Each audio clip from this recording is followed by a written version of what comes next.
Hello friends, how are you? Welcome to Sorano Show of Explain. Blackpink যিশুর Korean zombie ড্রামার আজকে আমরা আকর্ষণীয় episode explain করতে চলেছি।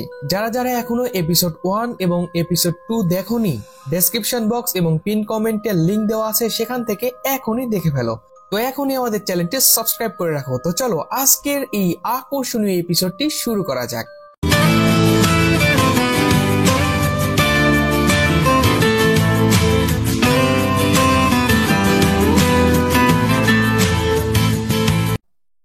এপিসোডের শুরুতে আমরা দেখতে পাই শেপ তার সর্বোচ্চ শক্তি দিয়ে গেটটি আটকানোর চেষ্টা করছে, কিন্তু কাঁচের দরজাটি ভেঙে যাওয়ার মতো অবস্থা হয়ে যায়।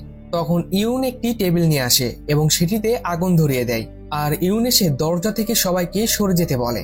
আর যখনই সেই কাঁচের দরজাটি ভেঙে যায়, ইউন সেই আগুনের টেবিলটি তাদের দিকে ছুঁড়ে দেয়, আর সেখানে আগুন ধরে যায়। সেখানে থাকা সব জম্বির গায়ে আগুন ধরে যায়, আর তখনই হোটেলের সেফটির জন্য ফায়ার অ্যালার্ম অ্যাক্টিভ হয়ে যায়, যার ফলে আগুন নিভে যায়।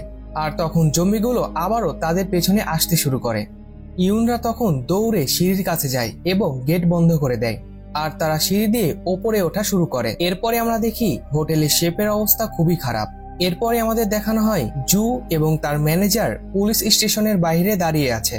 জু তখন পুলিশ স্টেশনের বাইরে অ্যালেক্সকে দেখতে পায়। জু তখন অ্যালেক্স বলে ডাক দেয়, আর সেখানে থাকা সব লোক জুকে ইশারা করে চুপ থাকতে বলে। এরপরে অ্যালেক্স তাদের কাছে আসে। জু তখন অ্যালেক্সকে বলে, তুমি কি ঠিক আছো?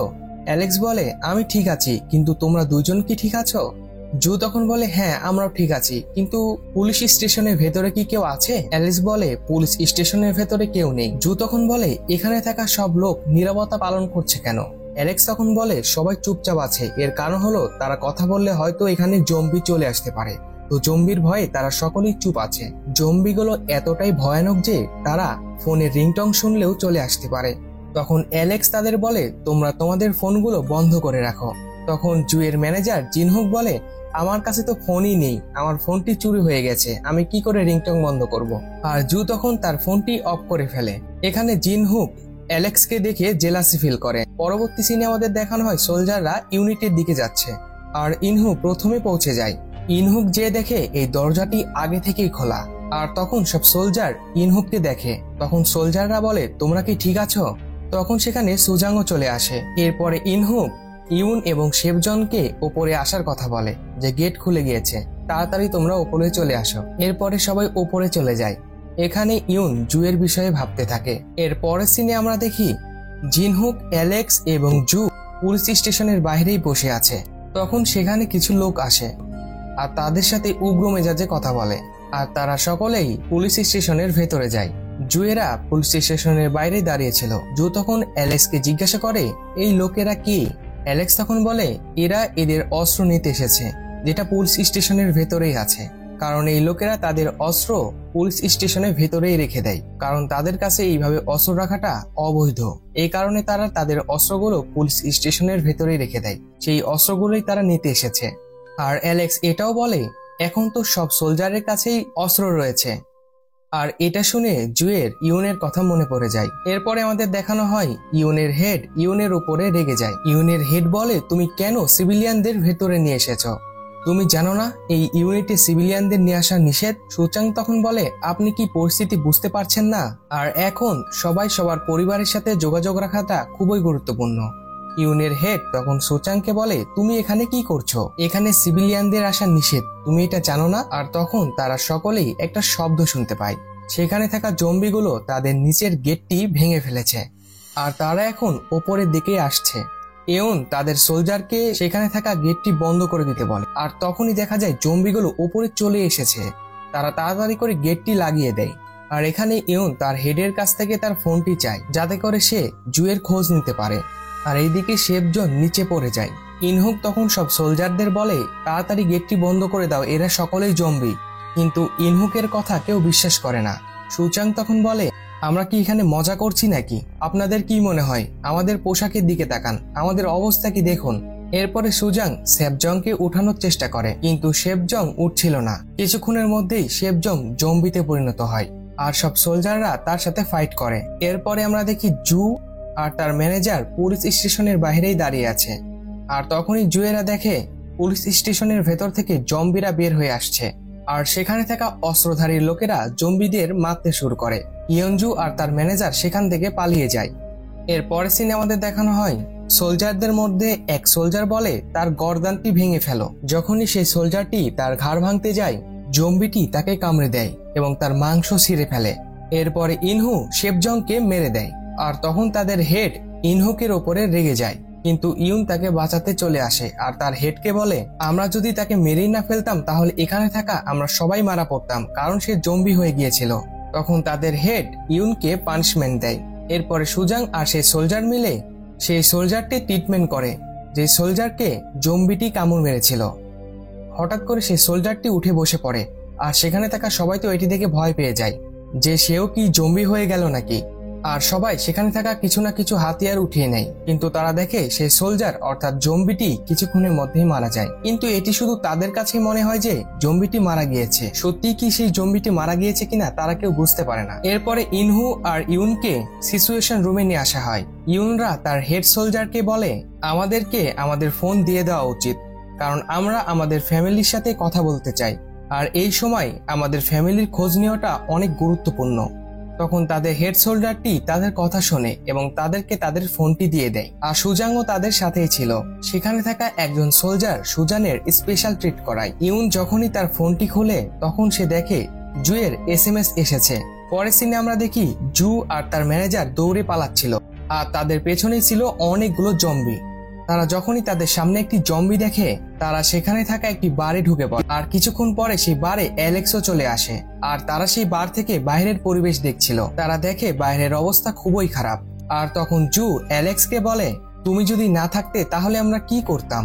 তখন অ্যালেক্স বলে তোমরা এখানে থাকো, আমি তোমাদের জন্য কিছু খাবার পাই কিনা দেখি। এই বলে অ্যালেক্স সেখান থেকে চলে যায়। আর তখন জু সেখানে একটি মিউজিকের ক্যাসেট পায়, যে মিউজিকের ক্যাসেটটি ইউনের অনেক ফেভারিট। আর ওই ক্যাসেটকে দেখে জু ফ্ল্যাশব্যাকে চলে যায়। ফ্ল্যাশব্যাকে দেখানো হয় জু এবং ইউন তারা দুইজনই শপে কাজ করছিল। আর শপে কাজ করা অবস্থায় ইউন সবসময় ওই ক্যাসেটের গানটি শুনতো। আর ইউনজি তখন তাকে বলে তুমি সবসময় এই ক্যাসেটের এই গানটি কেন শোনো। ইউন তখন বলে এই গানটি আমার অনেক পছন্দের। ইউন তখন বলে তুমিও আমার সাথে এই গানটি গাও। আর তখন তারা দুইজনই একসাথে গান গেতে থাকে। পরের সিনে দৃশ্য বর্তমানে দেখানো হয়। জু সেখানে থাকা সেই ক্যাসেটটি নিয়ে নেয় আর তার পরিবর্তে সেই জায়গায় টাকা রেখে দেয়। জিনহুক তখন বলে এখানকার ম্যানেজার তো অনেক আগে মারা গিয়েছে, তো তুমি কেন এখানে টাকা রাখছো। তখন জু বলে আমি তো জানি না সে মারা গিয়েছে কিনা, আমি যদি এখানে টাকা না রাখি তাহলে তো এটি চুরি করা হবে। আর হোটেলের ম্যানেজার এসে যদি দেখে আমি টাকা না রেখে ক্যাসেটটি এমনি নিয়ে নিয়েছি, সে তো আমাকে চোর ভাববে, আর আমি কেন এটি করব। এই জন্য সে সেখানে টাকা রেখে দেয়। পরের সিনে আমাদের দেখানো হয় ইউন জুকে কল করে। ইউন যখন জুকে কল করে তখন তার ফোনে কল ঢোকে না, কারণ জুয়ের ফোন তো অফ ছিল।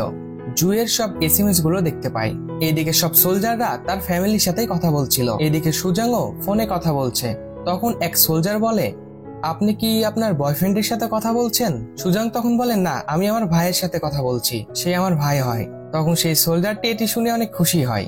সুজাং তখন সেই সোলজারকে বলে তোমার বয়স কত। সোলজারটি বলে আপনার কত বছর দরকার।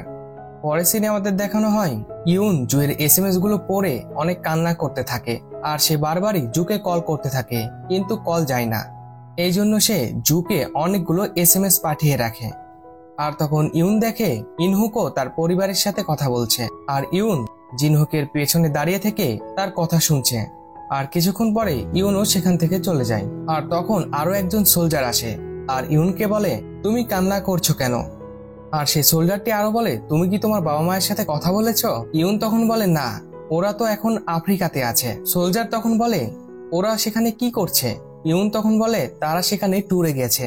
সেই সোলজারটি ইউনকে বলে তাদের কি অ্যানিমেল অনেক পছন্দ, যেরকম জিরাফ, হাতি, বাঘ ইত্যাদি।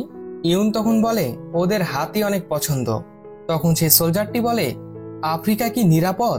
পরবর্তী সিনে আমাদের দেখানো হয় জু, অ্যালেক্স এবং তার ম্যানেজার সকলে মিলে কিছু খাচ্ছিল। জিনহুক তখন বলে এই খাবারটি অনেক মিষ্টি। অ্যালেক্স তখন বলে এটারই শুকরিয়া করো, অনেক কষ্ট করে এই খাবারটি ম্যানেজ করেছি। আর তখন তারা তিনজনই তাদের ঠিকানা নিয়ে কথা বলে। জু তখন অ্যালেক্সকে বলে তুমি কোথায় থাকো। অ্যালেক্স তখন বলে আমি বর্তমানে একটি হোটেলে আছি, আর এটি সেই হোটেল যে হোটেলে জুয়ের বয়ফ্রেন্ড কাজ করে। তখন জু বলে আমার বয়ফ্রেন্ডও ওই হোটেলেই আছে, সে সেই হোটেলের টাওয়ারে কাজ করে আর সে একজন সোলজার। অ্যালেক্স তখন বলে টাওয়ারের উপরে কেন? জু তখন বলে ও এয়ারফোর্সের কাজ করে আর এই জন্যই আমার ম্যানেজার আমার বয়ফ্রেন্ডের কাছে নিয়ে যাচ্ছিল, আর তখনই তো এই অ্যাক্সিডেন্টটি হয়ে গেল। অ্যালেক্স তার ফোন থেকে একটি ছবি জুকে দেখায় আর সেই ছবিটি ইনহুক আর ইউনের ছিল। আর জু সেই ছবিটি দেখে বলে এটি তো ইউনের ছবি। জু তখন অ্যালেক্সকে বলে এই ছবিটি কখন তোলা? অ্যালেক্স তখন বলে একদিন আগে আমি সেখানে গিয়েছিলাম আর ছবিটি তখনই তুলেছি। আর অ্যালেক্স তখন জুকে বলে এইটা তোমার বয়ফ্রেন্ড, সে তো অনেক ফানি ক্যারেক্টার। তো এরপরে জু তার ফোনটি অন করে। ফোন অন করতেই সে দেখে ইউন তাকে অনেকগুলো এসএমএস করে রেখেছে। আর তখন জু ইমোশনাল হয়ে কাঁদতে থাকে আর ইউনের এসএমএস পড়ে সে বুঝতে পারে ইউন ঠিক আছে। ইউন তাকে এসএমএস এ লিখেছে তুমি নিরাপদ জায়গায় লুকিয়ে থাকো আর তোমার লোকেশনটি আমাকে সেন্ড করে দাও, আমি তোমাকে সেখান থেকে নিয়ে আসব। এরপরে জু তাদের দুজনকে বলে আমার ইউনের কাছে যাওয়া দরকার। তখন অ্যালেক্স বলে চলো আমিও তোমার সাথে যাব, কারণ ওই টাওয়ারের নিচেই আমার গাড়িটিও পার্ক করা আছে। অ্যালেক্স তখন জুয়ের ম্যানেজারকে বলে তুমি কি আমাদের সাথে যাবে? তখন জুয়ের ম্যানেজারও রাজি হয়ে যায় আর এরপরে তারা তিনজনই সেখান থেকে চলে যায়। পরের সিনে আমরা দেখি সোলজারদের কাছে পর্যাপ্ত পরিমাণে খাবার নেই, সব খাবারই শেষের দিকে। আর তখন সেখানে হঠাৎ করে লাইট চলে যায় আর তারা সকলে মনে করে হয়তো লোডশেডিং হয়েছে। আর তখনই আবার ইলেকট্রিসিটি চলে আসে আর তখনই সব সোলজাররা দেখে যে ইনহু তার আঙ্গুল নাকের ভেতরে দিয়ে রেখেছে। তখন তাদের সোলজারদের হেড বলে অন্তত খাওয়ার সময় তোমার এই ধরনের আচরণ করা মোটেও ঠিক না। তখন ইনহু ইউনকে বলে ফোনের কোনো নেটওয়ার্কই পাচ্ছি না আমি, হয়তো নেটওয়ার্কের সমস্যা হয়েছে।